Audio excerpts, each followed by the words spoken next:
যুক্তরাষ্ট্রে ভ্রমণ কিংবা সন্তান জন্মদানের উদ্দেশ্যে যাওয়া অনেক বিদেশি নাগরিকের জন্য আসতে পারে দুঃসংবাদ। বিশেষ করে বাংলাদেশি নাগরিকদের জন্য এই নতুন বিধিনিষেধ বেশ বিপদের কারণ হতে পারে।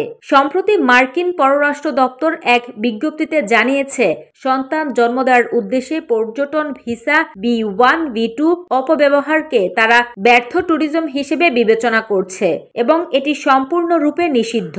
14 জানুয়ারি ঢাকায় যুক্তরাষ্ট্রের দূতাবাসের পাঠানো এক বার্তায় এই তথ্য জানানো হয়। বার্তায় বলা হয়, অনেক ভিনদেশি বাবা মা পর্যটন ভিসা নিয়ে যুক্তরাষ্ট্রে ভ্রমণ করেন শুধু সন্তান জন্ম দেওয়ার জন্য।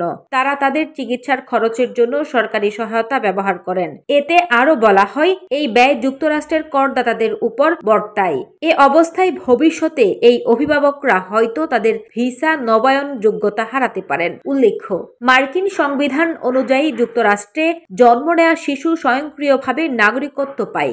অনেক সময় এই নিয়মকে অপব্যবহার করে থাকেন বিদেশি নাগরিকরা, যারা পরবর্তীতে সন্তানকে অ্যাঙ্কর বেবি হিসেবে ব্যবহার করে যুক্তরাষ্ট্রে স্থায়ীভাবে বসবাসের সুযোগ পেতে চান। এই প্রেক্ষাপটে যুক্তরাষ্ট্র কর্তৃপক্ষ তাদের ভিসা যাচাই প্রক্রিয়া আরও কঠোর করেছে এবং অভিভাবকদের উদ্দেশ্য নিয়ে সন্দেহ হলে ভিসা প্রত্যাখ্যানের হার বাড়ছে বলে জানিয়েছে সংশ্লিষ্ট সূত্র।